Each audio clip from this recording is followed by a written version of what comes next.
You're listening to the SSPX podcast, and welcome to episode 15 in our Sacrament series and our second episode on matrimony. Father Loop is back to see how a simple change in the understanding of the ends or purpose of marriage can have extraordinarily far-reaching and disastrous effects for couples, families, and even whole nations. What happens when you switch the order of two of the purposes of marriage?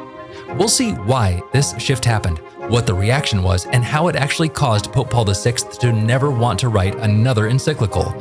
But first, we'll start with the consequences and then work our way backwards. Can this simple change explain the degradation of the modern family? We'll try next. If you like these series and want to help us continue to make them, you can help by leaving a small monthly or one-time donation on sspxpodcast.com, or by subscribing to this channel on YouTube, or by subscribing and leaving a rating for the podcast on Apple Podcasts, Spotify, or wherever you're listening. And thank you for doing that, for helping us with this apostolate to reach as many people as possible with the beauty and the truth of what it means to be a traditional Catholic. Now, let's join Father Loop for episode number 15 of the Sacrament series right now. Well, Father Loop, thank you for joining us again on this topic of matrimony. How has your week been? It's been very good. Thank you very much. And yours? Good. Very good, actually. We were just talking before we started recording. It's always nice when a day actually is productive. It's so rare, probably for you as well as the principal of a school. You get hit with 30 things before you get anything accomplished, probably. That's often very true. It's kind of one of the joys of having kidlets. That happens. Exactly. Well, Father, we talked about the traditional form of marriage. We talked about the traditional reason for marriage in our last episode. Today, we're going to start talking about the new rite. Where would you like to begin, Father? That's a good question. And I think perhaps in order to give a little bit of context to what we're going to discuss, a very brief look at, let's say, the situation of marriage in the church, at least here in the U.S., might be of some help, because I think that will, in a way, give a living background to precisely the principles that we're going to see. And indeed, it's a very large question that touches, I would say, on a lot of people's lives.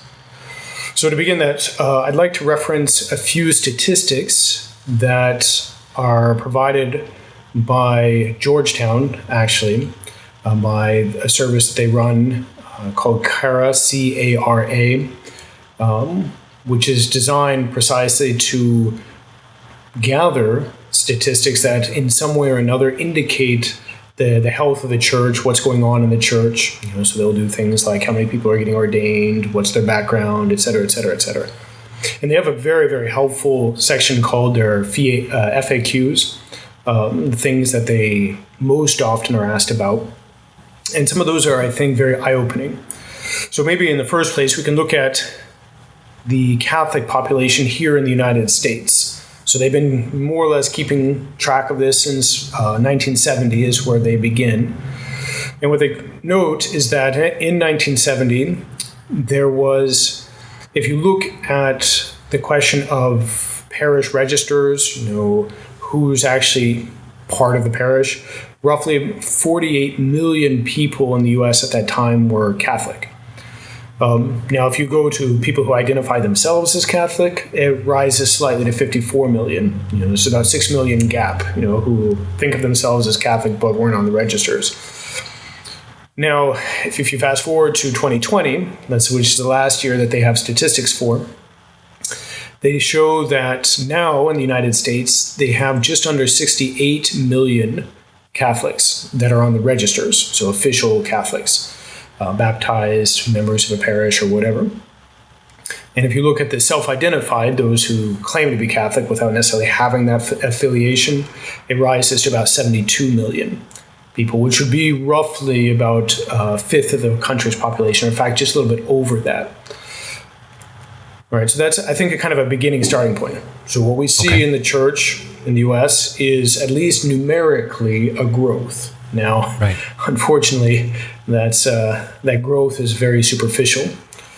And one maybe observation is that there's been a fairly significant drop of those who identify as Catholic. So the height was in 2010, where you had 81 million people identify as Catholic, meaning roughly in the last 10 years, that's dropped by about 10 million almost, just those who are identifying themselves. Although oddly enough, the number of registered Catholics has continued to grow. So anyways, so really what you're seeing is people who weren't really practicing just no longer say they're not practicing. Right. Now, what you might expect as a result of that is to see the sacramental life to grow accordingly. Since you have about a 20 or almost a 50% increase in the number of Catholics or thereabouts, you would kind of expect that. But if you dig into the statistics, that's not what you see. And we begin, perhaps, given our topic here of marriage, by looking at sacramental marriages. Here in 1970, again, the first year that they have the records on their website, what they show is that in that year, they had 430,000 marriages for Catholics. It's not bad. Right. So it's about 2% of the Catholic population at the time was getting married that year. Wow. And at the same year, and we'll kind of maybe do these together, they had about just over 1 million baptisms throughout the whole of the United States. It's pretty nice. Okay, yeah. It's a lot of children being born, and that's not even the time of the baby boom right after World War II. It's still pretty intense. But now, if you fast forward to 2020, again, last year they have statistics for. If you look at marriages, so again, we've had the Catholic population is now about 20 million more, roughly, than it was 50 years ago. And what we see in the marriages, we go from, in 1970, 430,000 to 2 years ago, roughly 130,000. So it's a drop by about 75%, roughly. Wow. Just the bare number of marriages. And then if you look at the question of baptisms, you go from just over 1 million baptisms to 2 years ago, 550,000. It's almost you half the number of new babies being baptized. Together with that, it might be of some interest to look at the statistics for annulments. Now, again, annulments were something where it's the church, for one reason or another, declaring that a supposed marriage never in fact existed. And it was a very rare thing. Prior to the Second Vatican Council, you might have a few hundred for the whole world a year. Now, they didn't actually keep statistics for this in 1970 or up until 1990, or 1985 is the first year that I see statistics on Georgetown's website. Okay. But in 1985, in that year, you had 61,000 annulments declared in the U.S. alone, which is by far and away, unfortunately, the worst of all the Western countries. Now, that number has continued to drop, more or less, as a yearly total, until in 2020, 2 years ago, you only had 20,000 annulments declared. Now, it's a little hard to measure this directly with the marriages, but that's 1/6 of the number of marriages that were entered into that year. And again, in the previous 5-10 years, you had had roughly similar amounts of marriages each of those years, which indicates that it's a fairly large percentage, even if it's dropped numerically, of marriages that are ending in annulments. Right. Which indicates there is some... Go ahead. I was just going to say, it's not as high as divorce rates, but it's still, it's a lot, a sixth. Correct. It is. Yeah, it's a lot. And in one way or the other, it indicates that there's something profoundly at odds or off kilter, even amongst Catholics, as far as marriage. The fact that there are so few getting getting married, and of those, a fairly large number are saying, "Oh wow, something went wrong." Mm-hmm. Now, another statistic that's of some interest in, again, providing a little bit of background for what we're going to see as far as the changed attitude towards marriage that manifests itself initially at Vatican II and then is works its way into the Catholic life afterwards, is a question of contraception. And this was something that I'm pretty sure that Father McFarland discussed way back when in the introductory podcast to the Crisis in the Church. Right. And this one, in a way, is pretty disheartening. And what I'm going to reference here is a survey. It's done by an organization called the Guttmacher Institute, which was done in 2011. So this is about 10 years ago. It's a fairly famous study, which was a little bit misrepresented in the press at the time because you get a very famous statistic. This was, well, maybe the background. This is performed more or less right at the time that you had Obamacare being passed, and together with that, the requirement that businesses provide free contraceptives to their employees, their female employees. And you had a very famous Supreme Court case that was brought by a group called the Little Sisters of the Poor.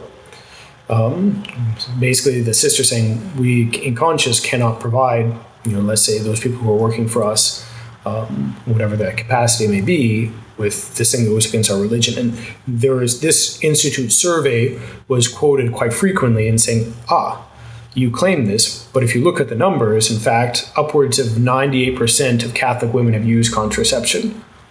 And there was a little bit of pushback on that. And so the same institute, the Guttmacher Institute, published a study a little bit later, which dug a little bit more deeply into the numbers, because that 98% of Catholic women basically was counting anyone who'd ever used anything, even if they weren't necessarily using it on a regular basis. So you might have a young lady who makes a mistake or something like that, but is not really deeply saying it's fine.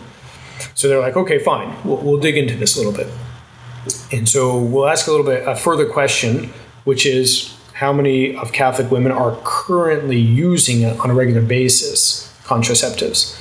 And when they clarified that, what the numbers that they got in their survey was 87% of Catholic women were regularly, or it's at that time of the survey, still making use of contraceptives.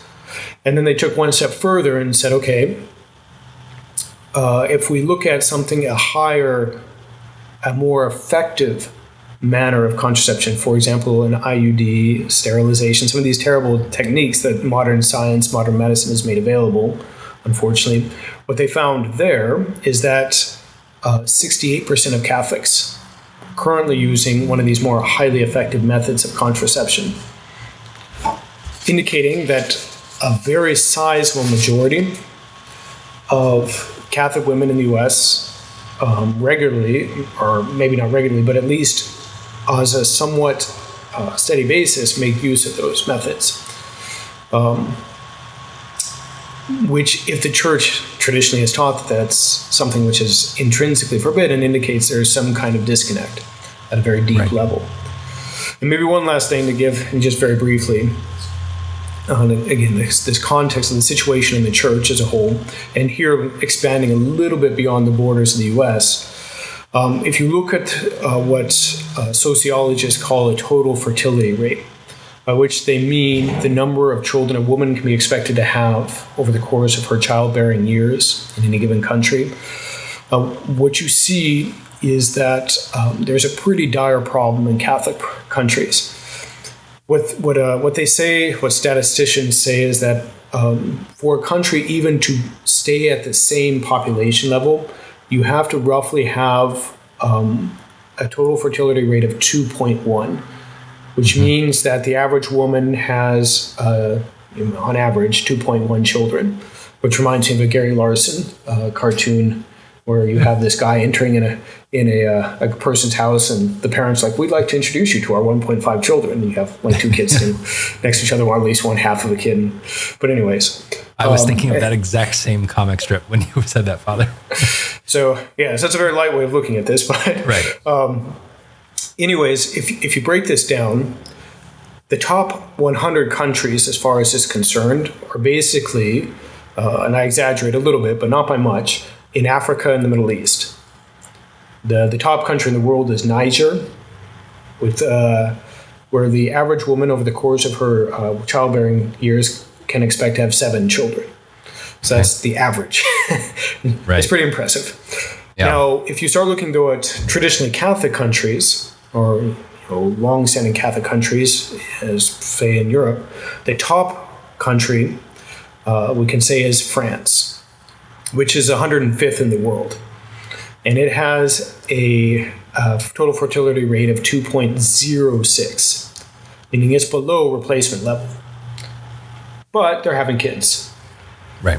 Of course, if you dig into that a little bit, it gets a little bit more problematic because who's having kids in France? Well, probably traditionalist Catholics and Muslims. Mm-hmm. So, but you take a long time to get to the next Catholic country, let's say Belgium. So now we're down to 151. And they're at 1.77 kids per woman. Oops, that's unfortunate. And then if we get to Spain and Italy, these, traditionally bastions of Catholic culture, Spain is at 1.51, and Italy is at 1.47. Those are disastrous numbers for any civilization. And just maybe to help our listeners to understand what that means, let's say you have a population of 200 people in the country, just for simplicity's sake, and it's broken down evenly. 100 men, 100 women. They're all married to each other. It's a hunky-dory world. If you have a replacement rate of 1.47, that means those 100 women will have 147 children. So the next generation, you go from a population of 200 to 147.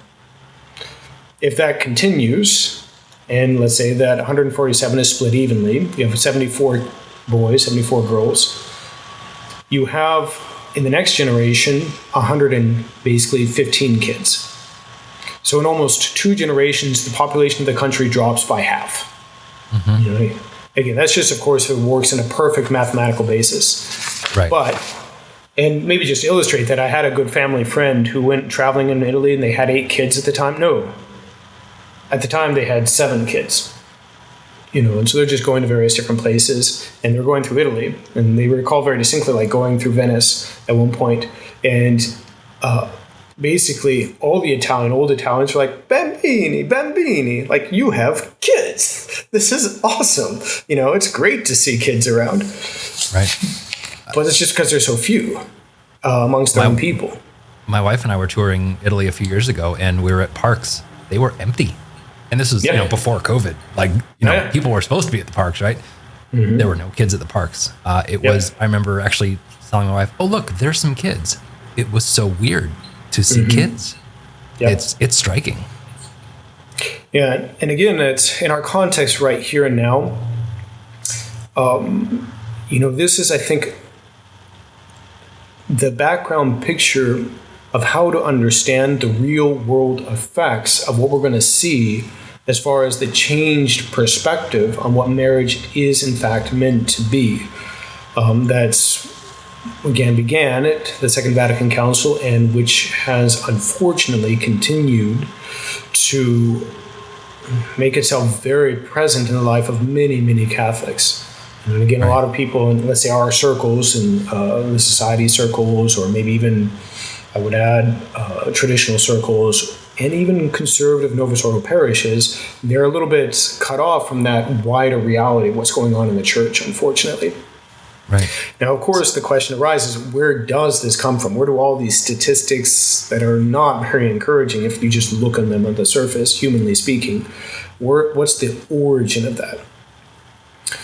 And I would say that, to begin, what leads to this confusion was a confusion about the very purpose and ends of marriage, and a reversal of those ends, which really didn't originate at Vatican II, but which found its, let's say, highest initial expression there, in which informed a lot of the reforms that came after the council.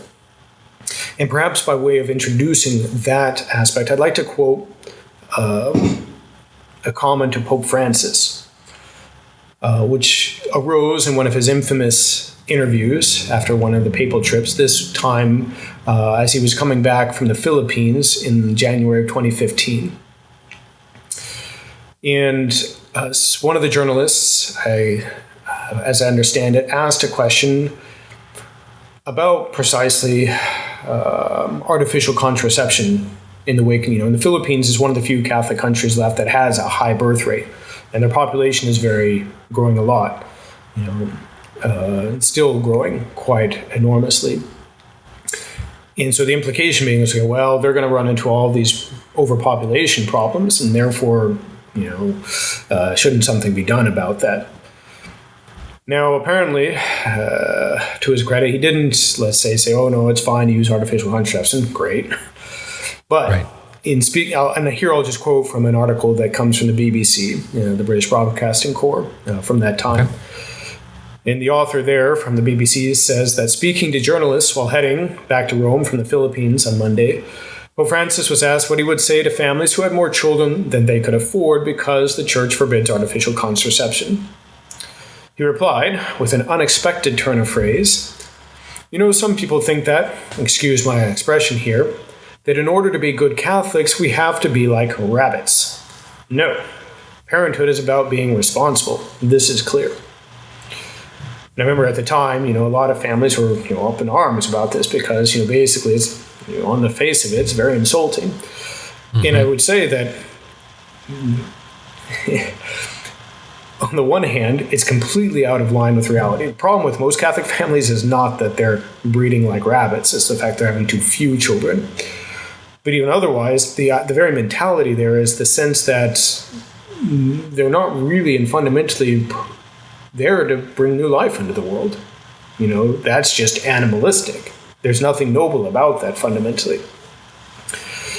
And the mindset he's expressing there, I think, can be traced back to the council. And interestingly enough, there was a very intense and heated debate during the third session of the council. So here we're talking about the fall of 1964, when the conciliar document, Gaudium et Spes, which is where marriage is discussed, was debated. Okay. And there was a very, I might say infamous exchange, precisely where a number of liberal cardinals and bishops pushed strongly to explicitly reverse the ends of marriage, to give the primacy of place, ultimately, to the question of conjugal love, marital love between husband and wife, or at the very least, to completely eliminate the idea of primary and secondary ends, which, by its very nature, gives the primacy to the traditional understanding of procreation and education of the children. And this, let's say, group was really animated by a Belgian cardinal, Leo Cardinal Swenens, who will figure a lot in this podcast. Now, let's say to begin, there was, over a course of days, there was on the floor of the council, so they had kind of like a parliament, kind of like an open debate, where different bishops and cardinals could speak. And on this open floor, you had four speakers. You had Cardinal Léger from Montreal, Canada, Cardinal Swenens, a Eastern Rite Catholic, and then a Spanish or Latin American Catholic, Monsignor Mendez Arceo, all of whom got up and basically argued in favor of reversing the church's traditional basic presentation. And here I'd just like perhaps to cite some of these speeches, or at least portions of them. To begin, I'll quote from, in fact, a book by Xavier Wren, who I mentioned before. And the reason I like to quote him is he's a liberal. He's like, and his take on their interventions, like, this is awesome. Like, this is the way we need to go. So firstly, with Cardinal Léger. So he gets up to speak, and he says the following. It should clearly present human conjugal love, and by the it, he's referring to the schema, which will become Gaudium et Spes, as a true end of marriage, as something good in itself, with its own characteristic and its own laws. What he means by this is that it's completely independent from the question of procreation, and that'll be important. He goes on, the schema is too hesitant on this point. There's no point in the schema's avoidance of the term secondary end for conjugal love if it does not present love as being at the service of procreation. So in other words, if the schema ignores primary and secondary ends, but still says that conjugal love is ordered towards bringing new life in the world, and it's problematic because it means it's subordinated even there towards procreation. And he goes on, in marriage, the spouses should consider each other not as mere procreators, as rabbits, but as persons loved for their own sakes. And then he ends by stating, it must also be stated that the intimate union of the spouses also finds a purpose in love, and this end is truly the end of the act itself, the marital act, lawful in itself, even when it is not ordained to procreation. Now that is a critical point, because he's saying something more than what the church has always acknowledged. So the church has always admitted, let's say that when you have either a case where a couple gets married and finds out that for one reason or another they're sterile, they cannot have children. And it's simply there's something wrong for either the man or the woman that just doesn't allow it. They're still legitimately married and can make use of the marriage right, completely and legitimately. Same thing for a couple after the child bearing years of the woman. They can still legitimately make use of that right, even though, because of the deficiency of nature, it's certain that there's not going to be a new conception. That's not new. What he's saying is that, effectively, even if it's not ordained to procreation, meaning that if they put a positive obstacle to the possibility of a new conception, the fact that there is true conjugal love means that it's fine. Okay? That's a huge shift of perspective, and something that goes completely against what the church has always taught about the nature of what the right that the husband and the wife give to each other. It's the same principle if two people of older age get married. There's no possibility for procreation, but correct. It's still, but that's the end of marriage is still the procreation. That doesn't change the entire end of marriage, right? Correct. And they still, again, the idea is that they make use of marriage in such a way that it would be possible for nature to take its course and lead to new life if nature hadn't been weak at that point. Right. So again, nobody questioned that. Nobody questioned that up until this time. So to make that statement necessarily means one's going beyond that. And conversely, interestingly enough, what else does that make possible? That principle. Contraception. Certainly, but even we can go a step beyond that. Homosexual marriage. Oh, sure. Okay. Now, of course, Cardinal Leger would not have admitted that, but the principle that he's enunciating leads in that direction. Yeah. Now, if we turn to Cardinal Suenens, he's, in a way, I would say, the heart of this movement. And he's pretty strong. So if we look at him, he, in a very long speech, and a speech that garnered an intense reaction from the conservatives, and we'll see them in a moment, he says the following.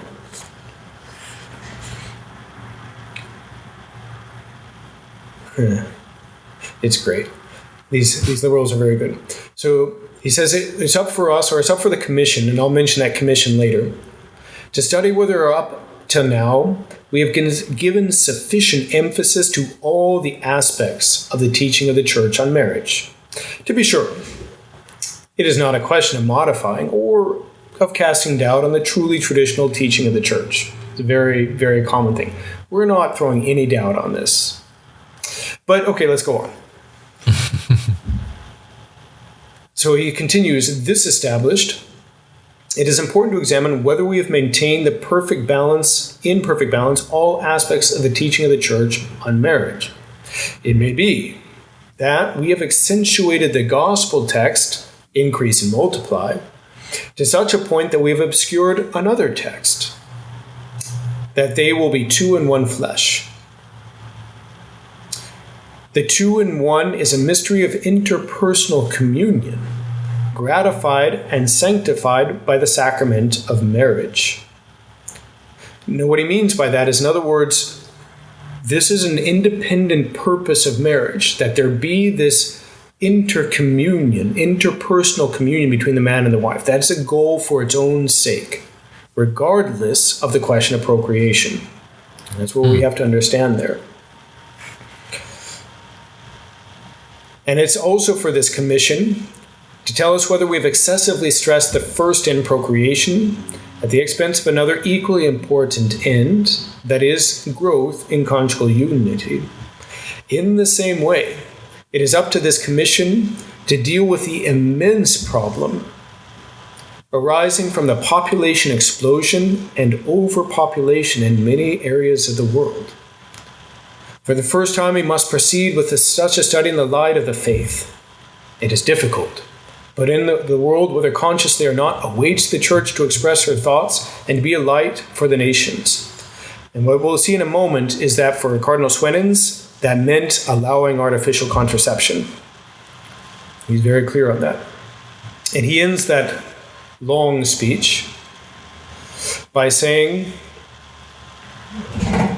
I beg of you, my brother bishops, let us avoid a new quote-unquote Galileo affair. One is enough for the church. And he says, we must follow the progress of science. You know, it's in a way you can hear Cardinal Swenens being a foreshadowing of all that we've been hearing these last, let's say, few years. Follow the science. Just trust the science. And that's really what he's saying. It's like all these new modern medical developments that allow us to prevent conception, we should use them. We have to trust the science. Like I said, so he's making these statements on the floor of the council in open debate. I'll pass over these other ones I mentioned because they don't really add anything intrinsically to what's already been said. But the conservatives really strongly react. You have a very famous intervention by Cardinal Ottaviani, and we've seen before, the prefect at the time of the Holy Office, and who gave a very personal comment in defense of the traditional doctrine. He said, look, I'm the 11th of 12 children that were born. Who all were born to a poor family. But we have this great confidence in providence and trust in the goodness of God. And then you also have Cardinal Brown, who is a Dominican, who is a personal friend of Archbishop Lefebvre. And he, in a way, gave a little bit more systematic defense of the traditional doctrine. And he comments in the following way. He says, I thought that the council discussion would throw light on the text. But I find now that I must bear witness to the traditional doctrine on marriage, which has been called into doubt. The primary end of marriage is procreation and the education of children. The secondary end is, on the one hand, the mutual aid of the spouses, and on the other, a remedy of concupiscence. This is basic marriage, instruction. And he's like, this is the most basic point about what marriage is, and I'm having to remind all of my fellow bishops about this. Then he goes on, what about love, you may say? Love forms a part of marriage. But we must distinguish between the love of friendship, which desires the welfare of another, and the love of concupiscence, which seeks what is good for oneself. The kind of love required for the stability of marriage is the conjugal love of friendship. There is an element of sensual pleasure in the marital act which often causes the love of concupiscence to predominate. And we must be careful, therefore, in vindicating the right of that conjugal love. It is good when the spouses act with due regard for the ends of marriage. In other words, when it is open to life, which is precisely that act of friendship. I'm willing to give myself to you to such an extent that I'm open to there being another you. I mean, that's really what the marriage act is all about. And so he says, the begetting and education of children, fidelity in rendering the debt, and the sacrament which renders married life holy. And there was a lot of other interventions there, but that I think will suffice for the moment. Like I said, it was a very strong debate. So much so, and basically the progressives were so intense that Paul VI himself, the Pope, sent a number of amendments to the floor that they had to consider, and which made very clear the traditional teaching, actually, that artificial contraception was not permitted, not lawful. Now, the liberals... But we have these bishops on the floor of a Vatican Council basically trying to upend marriage, the entire teaching. And I guess I shouldn't be shocked, Father, after going through the entire Crisis in the Church series, but for some reason that really surprises me, when you were talking about what Cardinal Brown was saying. This is basic marriage class 101, and we're just reversing it. Correct. Exactly. We're just reversing it. And again, what we can say in a way is, at a very deep level, and perhaps we'll come back to this close to the end today, is we're dealing with a loss of faith. Yeah. A loss of a supernatural perspective. I mean, that's what Cardinal Ottaviani was saying. It's like, look, yeah, it can be rough, but there's this sense of being united with our Lord on the cross. As we saw last time, marriage is about that union of Christ with his church on the cross and the fruitfulness that comes from that. And there is a sense of trusting providence, not unintelligently, not being, foolish and just not taking the means to provide, for example, for a father to provide for his family or whatever, but still trusting providence. Now, coming back to these amendments that Paul VI sent in, I'll just read a few sections here from Father Wilken's book, The Rhine Flows in the Tiber. Again, a very good reference. And he says that the first of these amendments called for the insertion of two words, artificial contraceptives, among the, quote, deformations detracting from the dignity of conjugal love and family life, like polygamy, divorce, and free love. At the same time, the Pope called for a precise footnote reference to the 2 pages in Pope Pius XI's encyclical Casti Connubii, where the use of artificial contraceptives was condemned. So Paul VI actually is pretty clear. Okay, look, these are against the purpose of marriage and therefore cannot be used. Now, the commission that received these amendments excused itself from introducing artificial contraceptions and used instead illicit practices against human generation, and omitted the references to Casti Connubii. So basically, they received this amendment that the Pope wanted inserted into the text. It's like, oh, okay, that's very nice, and we're going to get rid of the heart of it. And also, it says, the third of these amendments, again quoting Wilken, the third called for the substitution of the words, it is not lawful, for the words should not, in the prohibition to, quote, sons of the church, to use methods of regulating procreation, quote, which have been or may be found blameworthy by the teaching authority of the church. A footnote was to be added here, calling attention both to Casti Connubii and to Pius XII's allocution to midwives, which reiterated the teaching of that encyclical, stating that the prescription against artificial contraceptions was derived from natural and divine law, so something that's from God. Now, the difference between it is not lawful and should not is that when we speak of it's not being lawful, it's forbidden, but should not is a recommendation.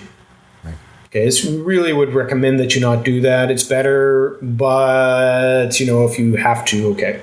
Okay, that's really the sense of the difference, that small little phrase there. But once again, the Joint Commission that's responsible for bringing these amendments in effectively completely changes it. It doesn't quote either Pope Pius XI or XII, and it quotes a speech that Paul VI gave about, let's say, a commission that had been formed, and which we'll look at in detail, to study the question of artificial contraception, in which he said, okay, look, we can't change things yet, but we're looking at it, which raises the problem. So basically they're like, yeah, it's not from the natural divine law. We're looking at it. We may change it. Wow. So it's a big thing.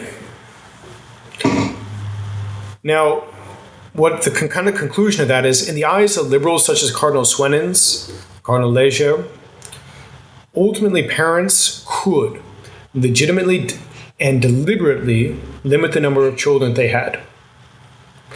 And to do so, again, and we'll back this up presently, is to make use of contraceptions to frustrate the marital act, provided that they did so in order to, quote, foster conjugal love.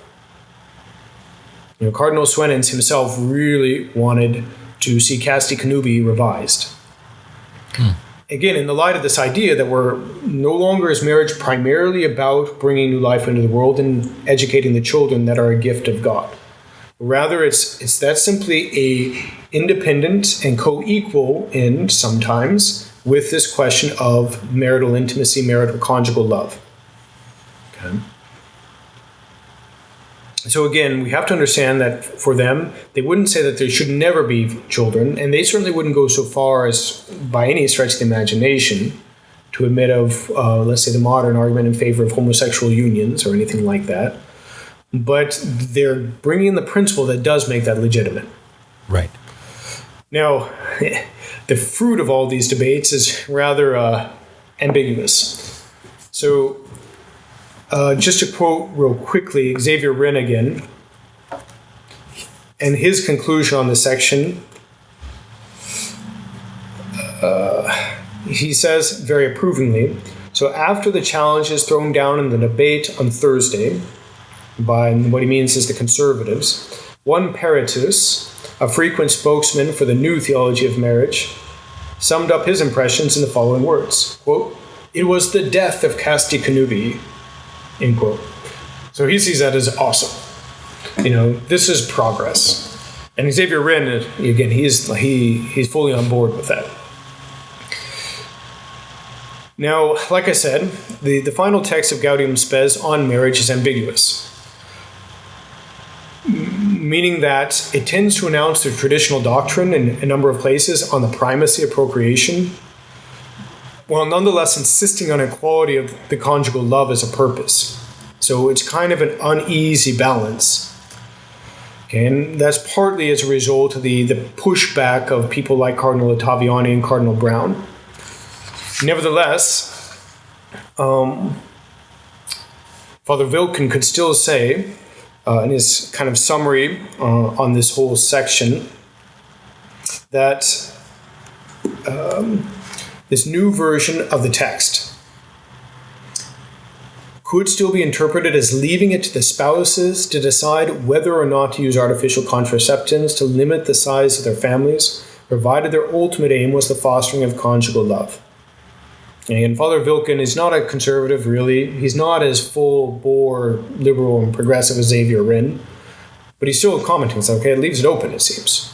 Okay, and it was in order to kind of close that gap that Paul VI sent those amendments I was just quoting or discussing, and which were basically gutted.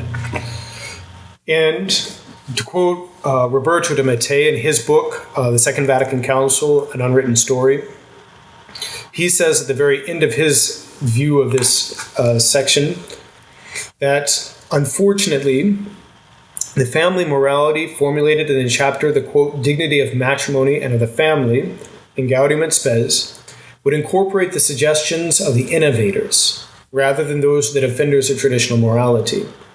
And it resulted in the unfortunate synthesis of contrary tendencies, meaning that you have both viewpoints clashing with each other. And so I think it might be good just to quote a few of those sections from Gaudium et Spes to kind of get that clash. Okay. So paragraph 48 of Gaudium et Spes, it stated that by their very nature, the institution of matrimony itself and conjugal love are ordained for the procreation and education of children and find in them their ultimate crown, which in many respects is basically just a restatement of the traditional doctrine. By its very nature, they're directed towards that. two paragraphs later, in paragraph 50, we read, hence, while not making the other purposes of matrimony of less account, the true practice of conjugal love and the whole meaning of the family life which results from it have the same, that the couple be ready with stout hearts to cooperate with the love of the Creator and the Savior, who through them will enlarge and enrich his own family day by day.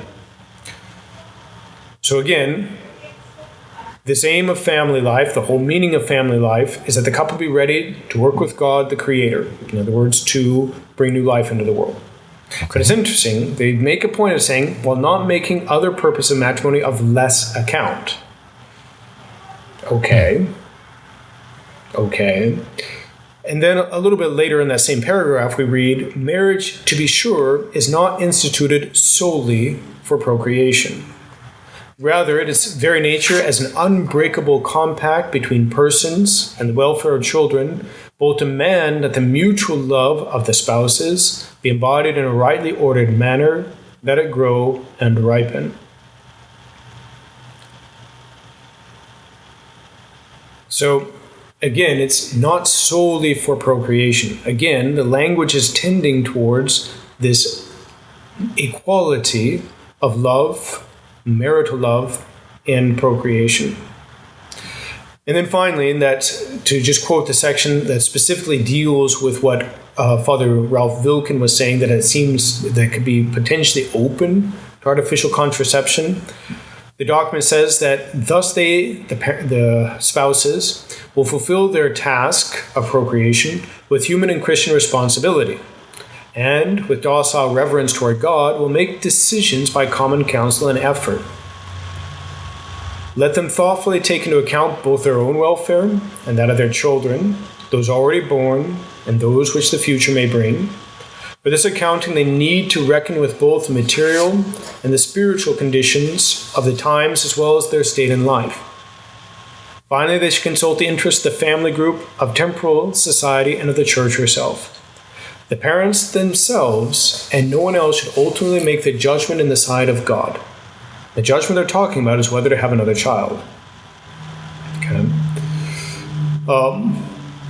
And again, it's not simply as though that cannot be understood properly, but at the same time, given the language, and given the fact that there's not an explicit rejection of artificial contraception, it leaves open that door, which was the intention of the authors. Now, before coming back to that question of artificial contraception, because there is really where you find this new conception of marriage incarnated, I would say. I think it's important to look at how this vision of the new status of the ends of marriage has been translated into the life of the church. This language and vision, that is to say, the equal status of marital love and procreation, has really been enshrined in the mindset of the modern church. That's where things, how it's viewed. And maybe just as a little anecdote, I remember talking with somebody, a young person that I knew, that was soon to be married and was getting classes through the diocese where this person lived. And the priest who was giving the instructions following the guidance of the diocese basically told the person and their prospective spouse that basically as soon as you get into the marriage, you can use natural family planning. In other words, you can deliberately make use of the marriage in the way that's most likely not to have children. Right. That's perfectly fine.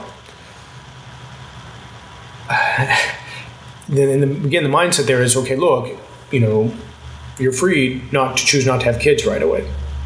It's because you love each other, and that's fine. Fortunately, this person was very generous and didn't go along with that. They and their spouse now have several children, but again, that mindset is only possible with that revision of what the ends of marriage are. Because if you can't get married if you're not ready to have kids, basically. Right. And the difference there with the traditional teaching of the church is sometimes, given very specific circumstances beyond one's own control, and which would make it unjust in one way or another to bring in a new life, then one may make use of that marital act in a way that's going to render less likely a new conception, right? But still open to life. You can't but never impossible. Yeah, never ruling it out. So anyways, there's a few things which I think kind of help this out. So firstly, if we look at canon law. So in the new canon law, the 1983 Code of Canon Law, in Canon 1055, we read that the matrimonial covenant by which a man and a woman establish between themselves a partnership of the whole of life, and which is ordered by its nature to the good of the spouses and the procreation and education of offspring, has been raised by Christ to the dignity of a sacrament between the baptized. Anyways, there's no discussion of primary, secondary ends, and what appears first is the good of the spouses themselves. Okay. If we look at the Catechism of the Catholic Church, published in the 1990s, in paragraph 1601, there we read, the matrimonial covenant by which a man and a woman establish between themselves a partnership of the whole of life is by its nature ordered to the good of the spouses and the procreation and education of offspring. And this covenant between baptized persons has been raised by Christ the Lord to the dignity of a sacrament. So, yes, it's again this idea that there is an equality. And it's, if one doesn't have that history in the background of what the church has indeed always taught, one might be like, okay, that's fine. But the difficulty quickly becomes that, well, again, this is the mindset very deeply behind that breakdown of the Catholic family that we've seen over the last 50 and 60 years. Sorry, were you going to ask a question there, or? No, I was just thinking it's not, again, that 1601 in the Catechism, it's nothing wrong in there, but they're switching the order of things. Yep. Mm-hmm. I mean, they're not saying that one is more important than the other, but that's the problem. Yeah, exactly. It's precisely the problem. And we can even now, if we look then at the new rite of marriage itself, it's intriguing. One author points out that effectively the new rite more or less is completely drawn up from whole cloth, and it admits of a huge amount of possible varieties. They did some quick analysis, and they come up with a number of something along the lines of 20 million possible ways of doing the marriage rite, as opposed to the one and only one way of doing it in the traditional rite. But we can say a couple of things about the rite in and of itself. So firstly, that it downplays a great deal in the rite itself the question of marriage. So he points out that the traditional marriage states 2 times that God established marriage for the continuation of the human race. And every traditional marriage reference to children is asking God for the blessing of children, confirming that children are a blessing of God.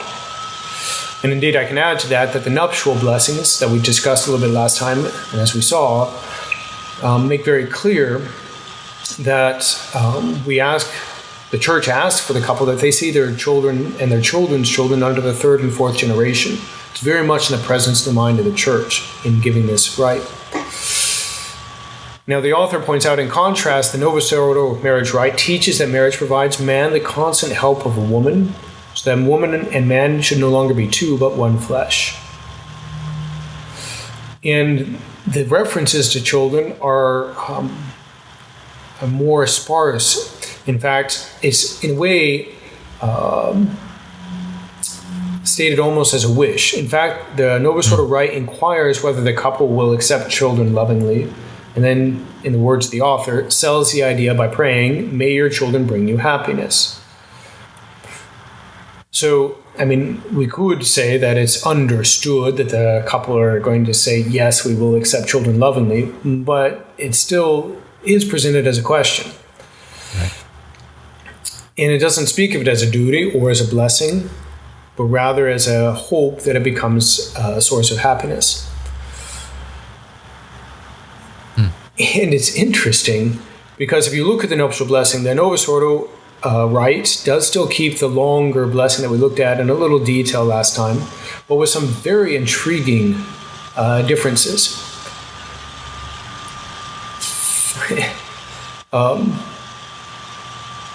So just real quickly, to speak of the first of the traditional blessings, it says, "Listen with favor, O Lord, to our prayers, and graciously uphold the institution of marriage, established by you for the continuation of the human race, so that they who have been joined together by your authority may remain faithful together with your help." Now that same prayer is basically rendered in this way in the Novus Ordo rite.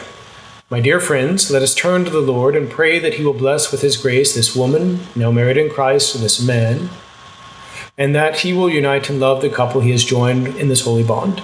So there's no reference any longer to the continuation of the human race. And then, in that longer blessing, which can be multiple parts can be just ignored or left out, so as in the words, the rubrics, that they be not too long, or that they so as to shorten the blessing. One of the things that can be left out, an option is that words can be said or they may be omitted, is this: "Bless them with children and help them to be good parents, and may they live to see their children's children." That's an option in the blessing. So in other words, you could go through it and say, no, we don't actually wish for you that blessing. And the author, being a little bit harsh, says that with a few changes or with a few options that are available there, it's entirely possible that this rite could be used for homosexual marriage. Because you can, with all those different possibilities available, you could choose Bible readings, omit those references to children, and there you go. Again, obviously it's not probably in the first intention, but unfortunately it leaves itself open to that. And then lastly, again, just looking at how this new mindset is discussed, this leveling of the two, we can look at Humanae Vitae, which we'll maybe discuss in a moment. It's the encyclical published by Paul VI in 1968, which reiterated the Church's forbidding of the use of artificial contraception. But even here, so in paragraph 8, the Pope says, "Marriage, then, is far from being the effect of chance or the result of the blind evolution of natural forces. It is in reality the wise and provident institution of God, the Creator, whose purpose was to effect in man his loving design. As a consequence, husband and wife, through that mutual gift of themselves, which is specific and exclusive to them alone, develop that union of two persons in which they perfect one another, cooperating with God in the generation and the rearing of new lives." And then in paragraph 9, finally, this conjugal love is fecund, fruitful, is not confined wholly to the loving interchange of husband and wife. It also contrives to go beyond this to bring new life into being. So even when he's defending and forbidding artificial contraception, the way he talks about marriage is that firstly, it's about this mutual gift for themselves, in which they, as he says in paragraph 8, in which they perfect one another. And that love is firstly directed towards each other, but it's not limited to it. It seeks to go beyond that by bringing a new life into the world in union with God's creative action. So even here, it's a completely different perspective, which is unfortunate, because it's part of the reason why there's going to be such an intense reaction against that encyclical. And maybe just the last quote. to show this mindset just being everywhere in the church, we can look at Amoris Laetitia, Pope Francis, and the final relation of the Synod of Bishops that prepared it. So in the final relation, this is the document published by the bishops to give to Pope Francis to lead him to publish his exhortation. So there we read that the Second Vatican Council defined marriage as a community of life and love, putting love at the center of the family.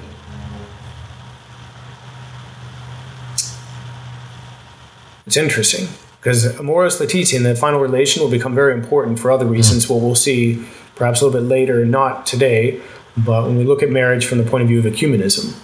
It's very interesting. Right. But again, marriage is all about love, and love of husband and wife. Right. Yeah.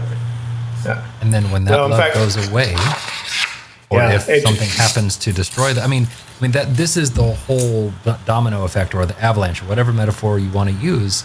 Mm-hmm. If you get rid of that principal part of the procreate, and I'm reiterating what you've already said, sorry, but I'm just making it stupider. Fine. But if you get rid of that first point, then what is left? Love.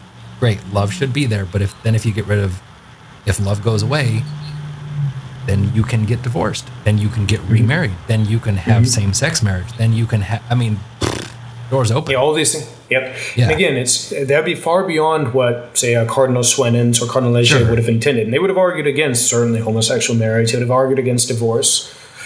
But they're arguing to get rid of the principle, and once you get rid of the principle, it's all open. Yep. Yeah. Yep. They've shot themselves in the foot in a way. Right. So, lastly, just to quote, well, actually, this is a little bit elsewhere. What I think might be good now might be to look at that encyclical I mentioned, Humanae Vitae, a little bit more in detail, because as I said, it's really kind of where the effect, where these liberals are driving, becomes incarnate and more easily visible. In Humanae Vitae, Pope Paul VI is going to definitively reiterate the traditional teaching of the Church on artificial contraception, saying that it is not permitted. You cannot frustrate that natural part of that marital act. It's simply not in consonance with the divine or the natural law. Now, this document was published in July 25th, 1968. It's the middle of a miserable summer. There's a lot of revolutions, a lot of student protests, all this, and just a lot of charming nature. Now, maybe just a little bit of context of this encyclical, beyond what we've already seen, is that basically all the Protestant denominations by this point have admitted contraception, beginning with the Anglicans at their what's called their Lambeth Conference, as a group meeting of all their dignitaries, as it were, in 1930, where they permitted Anglican couples to use birth control under certain circumstances. They didn't say it's all fine whenever you want, but they said in principle, at times, it can be legitimate. Now, that was the same year that Casti Connubii was published by Pius XI. He published that at the very end of the year. And of course, so everybody's talking about the Anglicans, which are not the modern Anglicans, are Episcopalians who believe in nothing. But anyways, so this, it's still a very big social institution in England, and therefore for much of the world, England was a very great world power at the time. So everyone's talking about this, and obviously the Pope has to address it. And so he speaks about this question in the following terms. Through our mouth proclaims anew any use whatsoever of matrimony exercised in such a way that the act is deliberately frustrated in its natural power to generate life is offense against against the law of God and of nature. And those who indulge in such act are branded with the guilt of a grave sin. So it's part of the divine law and the natural law. Anything that would frustrate the natural act. So again, that's what's going to be reiterated, though not in such strong language, by Paul VI. Now, also at the same time frame, you have a famous Supreme Court case here in the United States in 1965, so about 3 years earlier, called Griswold versus Connecticut. Basically, Griswold was a representative of Planned Parenthood, the great joy of Planned Parenthood. In that case, declared unconstitutional a state law of Connecticut which forbade married couples from using contraception under the guise of their right to privacy. In fact, this will be the case that sets the precedent that leads to Roe versus Wade. And then, so just read a kind of a short summary of the case from a Harvard law site. In a 7-2 ruling, the Supreme Court concluded that Connecticut's state law against contraceptives and counseling violated, quote, a zone of privacy that is inherent in the Constitution. Even though the Constitution does not explicitly protect a general right to privacy, there are various degrees within the Bill of Rights that create penumbras, or zones, and establish a right to privacy. There's various penumbras. So penumbra means a shadow. It's like you have this shadow of a right, so whatever. Anyways. And this isn't a law podcast or a Supreme Court podcast, but that word is fascinating in Supreme Court language. Yeah, because that is anything can be put into a penumbra. Oh yeah, of course. Yeah, anything. Yeah. Which of course is how they'll find out. Oh yeah, by the way, there's this right to kill the babies in your mother's womb. I mean, of course, this is what the founders had in mind. They just couldn't quite articulate it yet. It's an idiot. Anyway, sorry, it's not very polite. So, and the last thing as far as the context, and this perhaps most relevant, is that there had been a commission that I've kind of referenced a few times before, established under John the 23rd in 1963, right before he died, in fact. Okay. It was meant to study some of these more modern techniques. For example, the pill, which had been developed in 1960.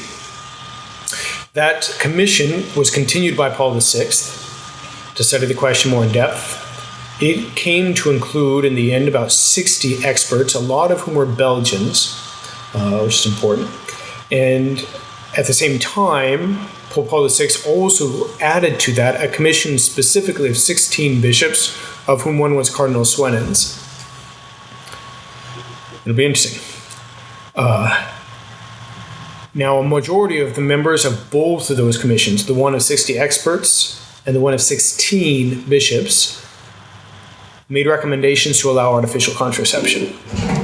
In the case of the bishops, 9 of them said that there's nothing intrinsically wrong with artificial contraception. Out of the 16, 3 only said no, and 4 of them were like, don't know. Okay. And of the experts, a majority of that commission also recommended it, which is interesting because it shows a certain moral fortitude on the part of Paul VI to go against it, because he went against all the majority of those bishops and those experts, as well as there's a great quote. This is from the notes of Cardinal Swenens once the encyclical was published. He writes, and again, and this is actually a bit of a summary of the notes, but the encyclical has shocked so many people because it went even beyond what anyone foresaw in conservatism. And as a reaffirmation of the doctrine announced 30 years ago by Pius XI.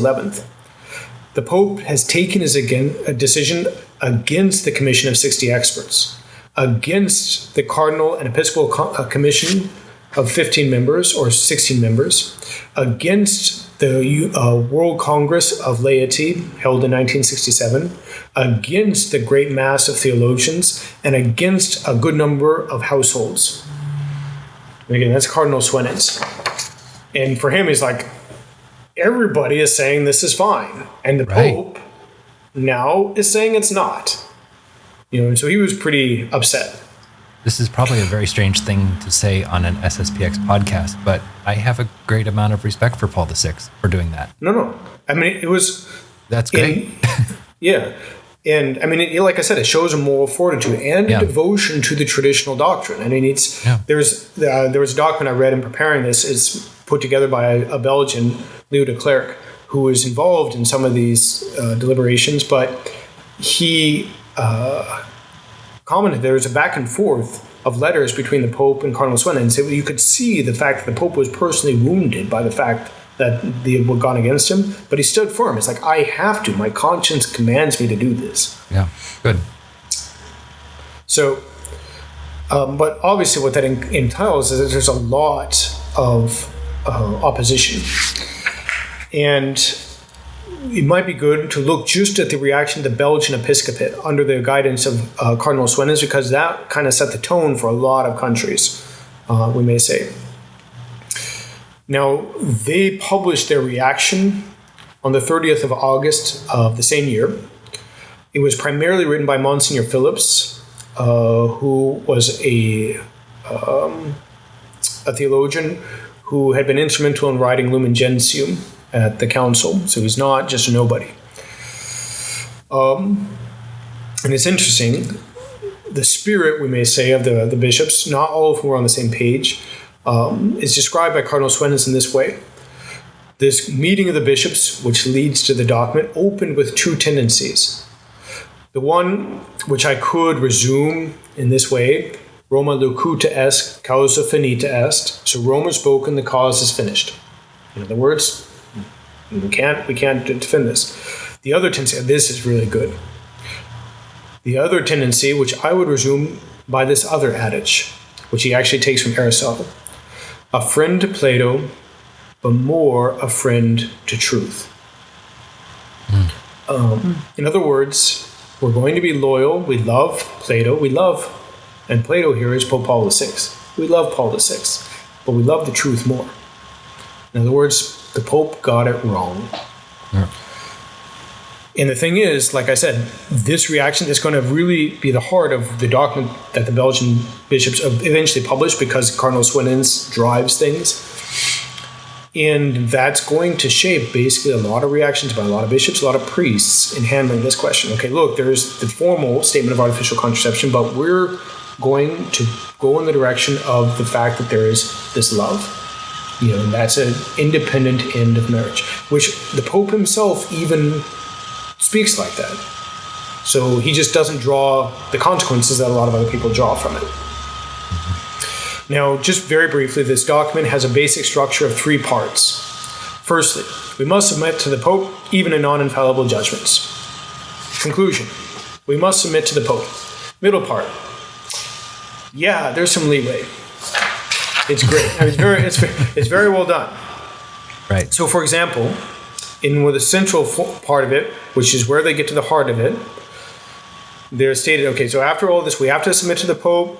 We have to, lay down our judgment at the authority in the church.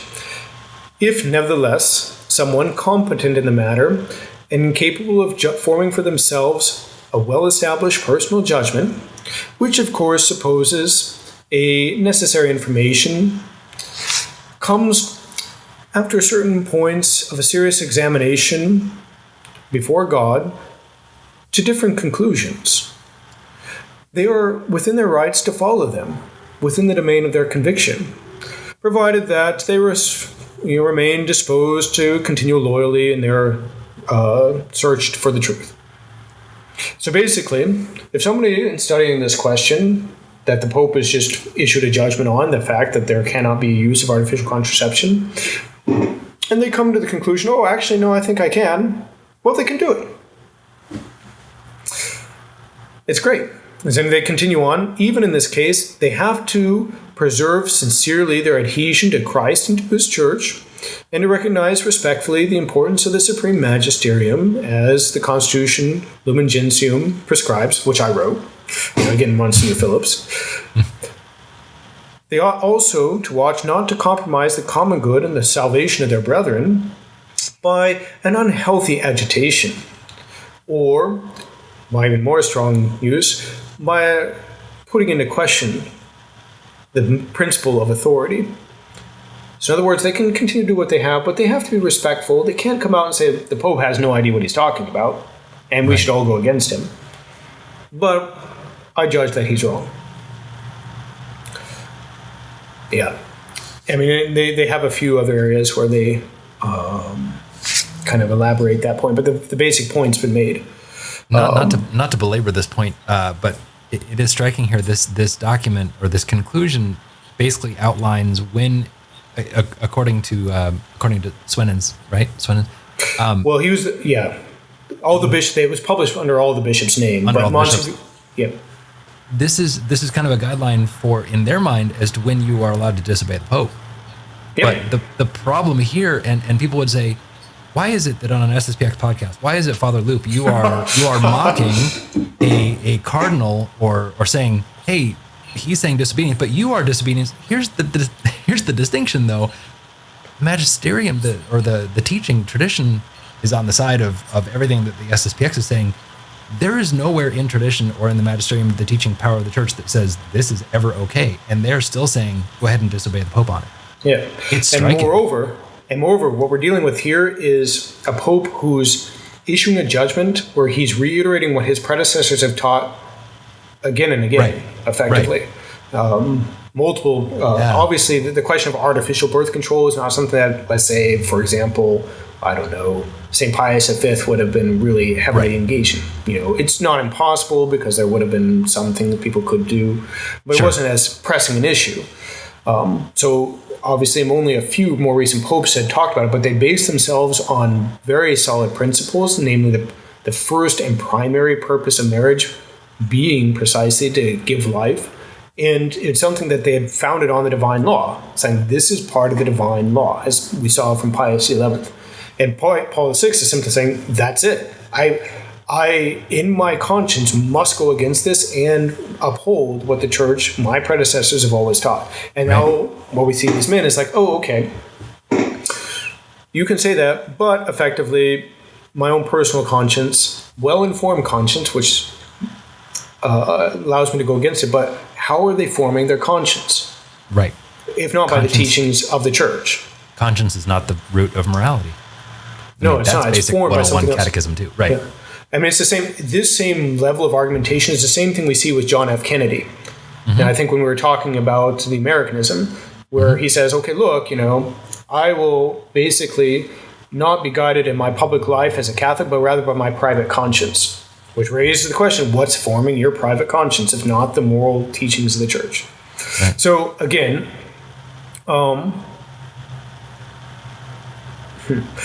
they finished the thing. Maybe just one last quote from the document before concluding.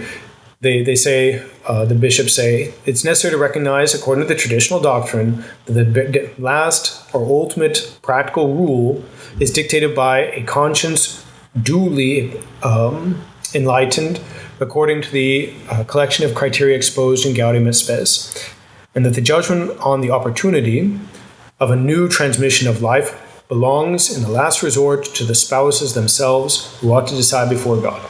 But again, from their point of view, that conscience is not being formed by the teaching authority of the church, but from somewhere else. And from their perspective, ultimately from medicine and modern science is what it would come down to. Now, just to kind of wrap everything together that we've seen today, and it's kind of depressing because this is only one of the aspects in which marriage has been deformed since Vatican II. Right. But what we're seeing, this shift of perspective on what marriage is and is for, but equalizing of the ends, and in a way making, practically speaking, the end of the common good of the spouses, primary over children, is deeply intertwined with those statistics we were seeing earlier. If conjugal love is that primary end of marriage and something fundamentally independent of procreation, as you yourself said, it becomes very difficult to justify forcing a couple to stay married if they cease to have this love for another. And again, we're going to see that a little bit more in detail with the question of amoris laetitia, which we'll see more in detail when we look at the marriage insofar as it's been reinterpreted in light of ecumenism. And there'll be several aspects there, as well as the fact that you've had, especially in Catholic countries, an absolute cratering of child rearing. It's not merely Catholic countries, but there are ones where it's strikingly notable. Right. Now, just to conclude, De Mattei in his he has a section of the After Council, and he talks about Humanae Vitae, and he notes that Paul VI was so wounded by that widespread and vocal opposition on both the part of laity and clerics to Humanae Vitae that he did not publish another encyclical for the entirety of the rest of his pontificate. So that was published in 1968. He dies in 1978. So he'd published like 6 or 7 in the first 5 years, nothing in the last 10.